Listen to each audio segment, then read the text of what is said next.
My name is Emily, and I grew up in a world where love and ambition were constantly tangled together, often in ways I didn't fully understand until much later. And if you've ever been in a family where money, pride, and power seem to hold more weight than affection, then you'll probably know what I mean. Because while I had a father who loved me deeply, who encouraged me to dream big and stand tall, my life changed dramatically when he remarried and brought new people into our world. People who would reshape everything about how I saw family and trust. And even though I wanted to believe that a bigger family could mean more love, what it really meant for me was living under the shadow of favoritism, arrogance, and eventually betrayal. But before I tell you about the moment my stepbrother looked me in the eyes and bragged that he owned everything, including the $120 million company my father built, I want to take you back to the beginning. To the days when my father was my hero and I believed nothing could ever come between us. Because those moments shaped the woman I am today and prepared me for the fight I never saw coming. My father, Daniel Hayes, was not just successful, but respected. A man who built a company from scratch with hard work, sleepless nights, and an almost stubborn faith that if you kept going, you'd eventually win. And he used to say to me, "Emily, money is just a tool, but integrity is everything." And I carried those words with me like a compass. Because in our quiet moments together, he wasn't the CEO of a booming company. He was just Dad, the man who taught me how to ride a bike, who clapped louder than anyone when I graduated, who always reminded me that even when life felt unfair, my worth would never be measured by anyone else's opinion. And growing up, those truths mattered more than the size of our house or the luxury cars in the driveway. But life doesn't stay simple, does it? And as I reached my teenage years, Dad remarried. And suddenly, I had a stepmother named Patricia and a stepbrother named Ryan. And that's when the balance in our family shifted. Because Patricia was charming on the surface, but there was always this subtle edge in the way she looked at me. Almost like I was in the way of something bigger she wanted. And Ryan, well, Ryan was 2 years older than me, tall, confident, and quick to notice that his mother's attention gave him an advantage I didn't have. And while I tried to be kind, to welcome them both, I couldn't ignore how my father's time and focus slowly tilted toward Ryan, especially when it came to the company. At first it seemed innocent, Dad teaching him about business strategies, taking him to board meetings, letting him sit in on conversations that I wasn't invited to. And I told myself it was just because Ryan was older, that maybe my time would come. But deep down, I felt the sting of being sidelined. And the more Ryan realized he was being groomed for leadership, the more his confidence grew into arrogance, like he was destined for something greater and I was just a spectator in my own father's legacy. I remember family dinners where Ryan would interrupt me, brush off my opinions, or make little jokes about how the company stuff is too complicated for Emily. And Patricia would smile like she agreed, and Dad, maybe out of exhaustion or maybe because he didn't want to stir conflict, never corrected him. And those moments piled up in my heart like stones, heavy and painful, though I tried to carry them silently, because I loved my father too much to risk losing what little connection I still had with him. As years passed, Ryan's involvement in the company only deepened, and while I pursued my own studies, focusing on writing and communications, I often felt like, no matter how hard I worked on my own dreams, I would never be seen as equal in the eyes of my father's new family. And Ryan seemed to enjoy reminding me of that fact, bragging about boardroom discussions, about how much Dad trusted his instincts, even throwing around numbers and deals I didn't fully understand. Though I pretended not to care, because deep down I still clung to the belief that Dad knew me, that he saw me, and that one day he would make sure I wasn't forgotten. Yet, in the quiet spaces of my mind, I also worried. What if I was wrong? What if all the signs were pointing to a truth I didn't want to face? That maybe Dad was preparing to leave everything in Ryan's hands? That maybe I wasn't just being overlooked but deliberately excluded? And that fear grew every time I watched Ryan walk into a room with that smug smile, every time Patricia's hand rested proudly on his shoulder like he was already the rightful heir. Looking back, I realized that those years were the foundation of what came later. Because when Ryan finally stood tall one day after my father passed away and declared with that self-satisfied grin that he now owned Dad's $120 million company, it wasn't just a shock. It was the fulfillment of every fear I had silently carried. But what Ryan didn't know then, and what no one could have predicted, was that beneath all his arrogance and entitlement lay a secret that had been buried for years. A secret that would surface through one simple test and change everything we thought we knew about our family, about loyalty, and about the very legacy he claimed was his. The day my world cracked open started in the boardroom, the very place my father once walked with dignity and vision. And now it felt like a stage where arrogance was the only performance, because as I sat quietly in the corner, clutching the last bit of courage I had, Ryan strolled in with that smug confidence I had known for years. Only now it was sharper, louder, and carried the weight of finality. And with everyone watching, from family members to the company's closest advisors, he cleared his throat, leaned back in the chair that once belonged to my father, and said with a grin that made my skin crawl, "Well, I guess it's official now. I own Dad's $120 million company." And the room fell into a stunned silence, as though even the walls were trying to absorb the weight of his words. My chest tightened as I watched him act like he had just been crowned king, waving his hand at the financial reports, talking about how he would reshape the future, mocking anyone who doubted him, and even throwing a glance my way with that familiar smirk, as if to remind me that in his story, I was nothing more than a footnote, invisible and powerless. But inside, something burned hotter than ever before. A mix of grief for my father, anger for being dismissed, and a quiet determination that refused to let Ryan's words define me. The lawyers shifted uncomfortably, and I could see one of them, Mr. Collins, an old family friend, press his lips together like he had something to say but wasn't ready. And Patricia, sitting proud beside her son, looked around the room as if daring anyone to challenge Ryan's claim, her hand resting on his arm like she was the queen mother of a new dynasty. And though the weight of the moment pressed down hard on me, I kept my composure, nodding slightly, letting him enjoy his little victory, because I knew deep down this was only the beginning of a much bigger fight. After the meeting, Ryan walked over, close enough that I could see the sparkle of satisfaction in his eyes, and he leaned in just enough to whisper, "Don't take it personally, Emily. Dad trusted me, not you. And you'll thank me one day when I let you stay on the sidelines without embarrassing yourself." And his words stung like salt on an open wound. But I didn't flinch. I just looked back at him with steady eyes, because I remembered something Dad used to tell me when people tried to underestimate me. Never show them your fear, Emily. Silence can be louder than words. That night, I sat alone in my room, surrounded by old photos of Dad, his smile frozen in time, his voice echoing in my memory. And I promised him silently that I wouldn't let arrogance rewrite his legacy, that no matter how much Ryan bragged, the truth would not be buried under his ego. And as I closed my eyes, I thought about every moment Ryan had pushed me aside, every cruel laugh, every reminder that he thought he was untouchable. And I realized that arrogance is always blind.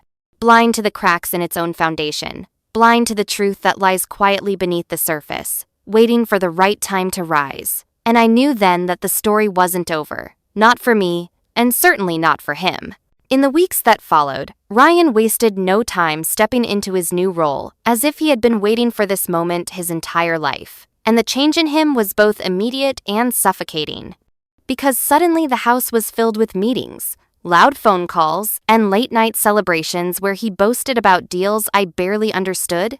And Patricia walked around as though she was the first lady of some empire, her smile smug and her tone sharp whenever she reminded me that my place in all of this was simply to support my brother. At the company, things grew worse, because Ryan strutted through the halls with a sense of entitlement that made everyone uneasy. Firing old managers who had been loyal to my father for decades, hiring flashy consultants who nodded eagerly at every reckless idea he presented, and ignoring any advice that suggested caution. And it was painful to watch men and women who had once admired Dad now whisper in corners, their eyes heavy with doubt, while Ryan laughed it all off, claiming that the company needed fresh blood.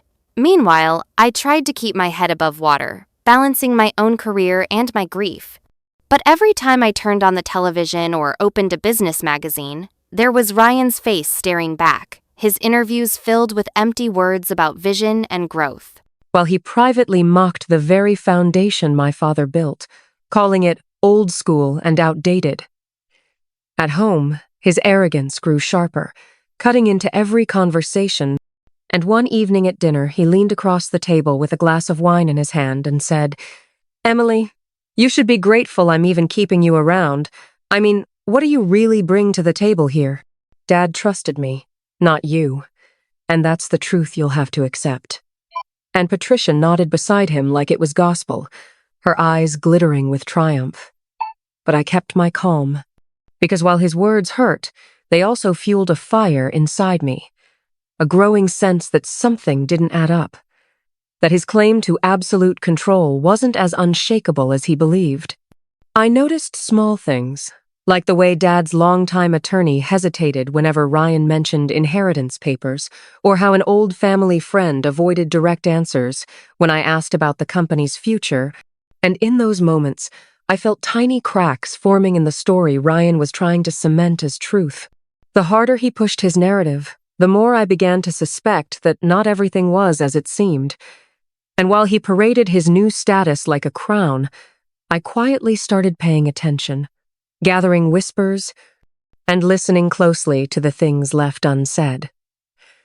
At night, I replayed memories in my head, moments when Dad looked worried after arguments with Patricia, or the way he once told me, almost in passing, that sometimes the things people boast about most loudly are the things they're most afraid of losing. And those words began to feel like a key to a lock I hadn't noticed before. The more Ryan flaunted his power, the more determined I became to uncover the truth. Because deep down I could feel it, this story wasn't over. And no matter how many times he tried to remind me of my supposed insignificance, I knew that arrogance has a way of digging its own grave. And all I had to do was stay patient, stay strong, and wait for the right moment to bring the truth into the light. It was during this time of silence and observation that the first seeds of suspicion began to take root, because while Ryan strutted around like a self-proclaimed king, I started noticing inconsistencies, little cracks in the story he and Patricia were so eager to present. And it all began one afternoon when I was visiting Dad's old study, a place that still smelled of leather and paper, where his books lined the walls and his handwriting-filled journals stacked neatly on the shelves. And as I flipped through one of them, I found an entry written only a year before he passed that stopped me cold, because in it he wrote, "Sometimes truth hides in plain sight, and one day it will matter more than all the money in the world." And though he didn't explain further, something about his words made me feel as if he had left behind a warning, or maybe even a clue. Around the same time, I remembered an odd conversation from years earlier, when Dad casually mentioned that Ryan's birth year didn't match up with the timeline Patricia had always insisted upon, and back then I brushed it off, thinking it was just another strange family detail. But now, with the way Ryan was bragging and clutching onto power so desperately, it gnawed at me, and the thought wouldn't leave my mind. I decided to ask questions, gently at first, starting with Mr. Collins, the attorney who had served my father for decades. And when I mentioned my concern, his eyes flickered in a way that told me he knew more than he could say. And though he stopped short of confirming anything, he did place his hand over mine and whispered, "Emily, sometimes patience uncovers what pride tries to bury." And those words only deepened my resolve. Days later, while sorting through boxes in the attic, I stumbled upon an envelope with Dad's handwriting on the front, addressed simply to me, and inside was a short note where he admitted he had doubts about Ryan's paternity, but never wanted to hurt me by dragging the family through scandal, and he encouraged me, if I ever felt the need, to search for the truth when the time was right. And my hands trembled as I held that letter, because suddenly everything I had suspected began to feel real. I couldn't ignore the possibility anymore, and the idea of a DNA test, once unthinkable, now seemed like the only path forward. When I mentioned it to a close family friend, an old business partner of Dad's, he didn't look surprised at all. Instead, he sighed deeply and said, "If you want peace, Emily, you'll need answers." And though the thought of confronting Patricia and Ryan terrified me, the fire inside me pushed harder, because this wasn't just about money. It was about truth, dignity, and making sure my father's legacy wasn't stolen by lies. I knew the moment I raised the idea of a DNA test, it would create an explosion. And I was right. Because when I finally gathered the courage to bring it up during a tense family conversation, Ryan laughed in my face, calling it ridiculous, unnecessary, even insulting. While Patricia turned pale, her voice sharp and defensive as she declared that such a test was an insult to her honor, but I noticed the way her hands shook slightly, the way she avoided eye contact, and it only fueled my conviction that I was walking down the right path. The resistance only confirmed what I already felt in my heart, that the story Ryan was trying so hard to hold together was built on a lie. And if I had the courage to keep pushing, that lie would finally unravel, exposing the truth for everyone to see. And in that moment, even with their voices raised and their anger aimed squarely at me, I stood my ground, knowing that once the test was done, there would be no turning back. And the empire Ryan bragged about owning would never look the same again. The days leading up to the DNA test results felt like walking a tightrope over fire. Every hour stretched long and heavy, and though I tried to distract myself with work and simple routines, my mind kept circling back to the envelope that would decide everything, because deep down I knew the truth was close, and the waiting only made Ryan's arrogance harder to endure, as he laughed off the entire process, bragging to anyone who would listen that the test was nothing but a waste of time and money, and even telling me smugly one night, "Emily, when those papers come back, you'll be the one embarrassed, not me." Patricia, on the other hand, grew quieter, her eyes darting nervously whenever the subject came up, her polished mask beginning to crack just enough for me to glimpse the fear hiding underneath, and that only confirmed what my heart already knew. When the day finally came, the lawyer's office was tense and silent, the kind of silence that presses down on your chest, and as I sat across from Ryan and Patricia, I could hear the ticking of the clock on the wall, every second echoing like a drumbeat.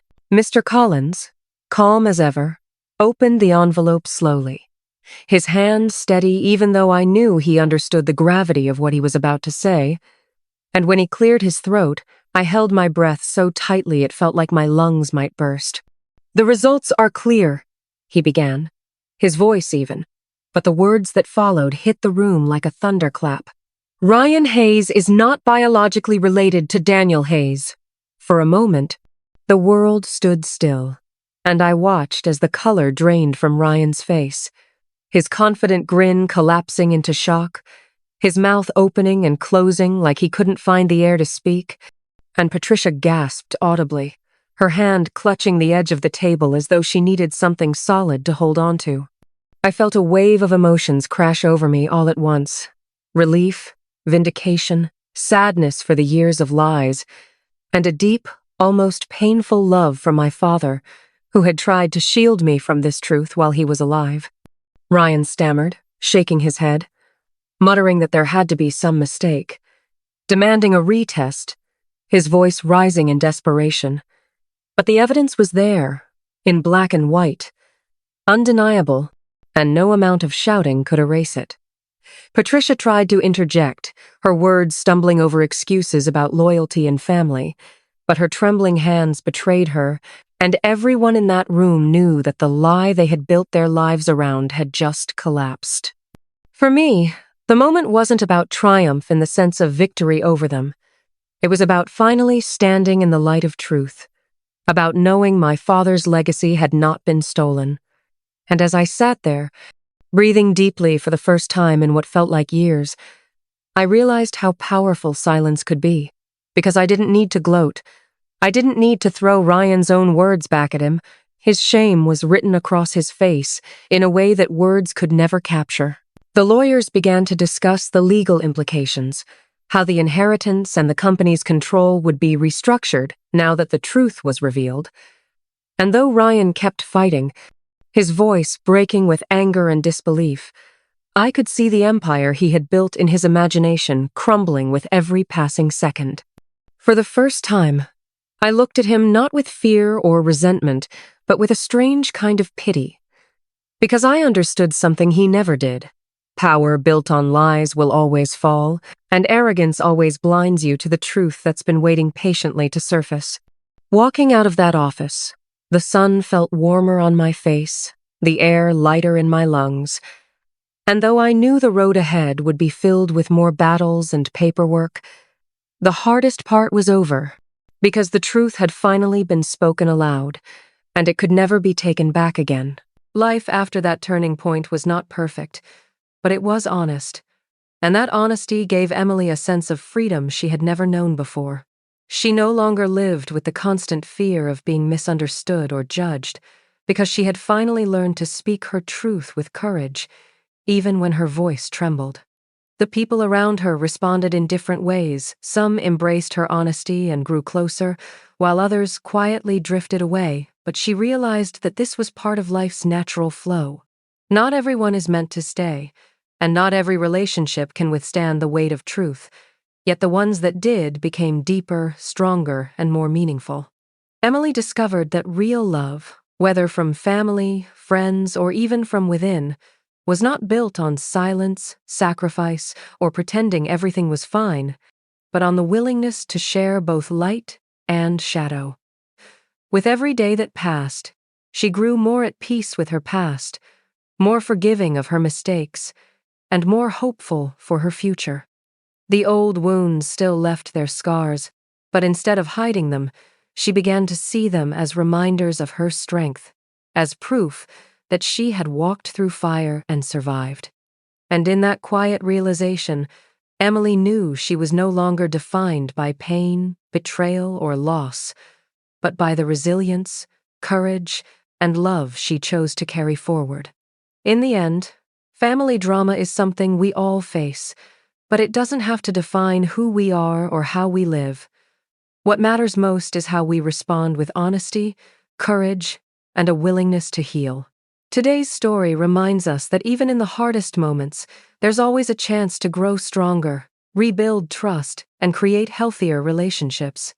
If you take one thing with you, let it be this: your voice matters, your story matters, and you have the power to change your future, starting right now.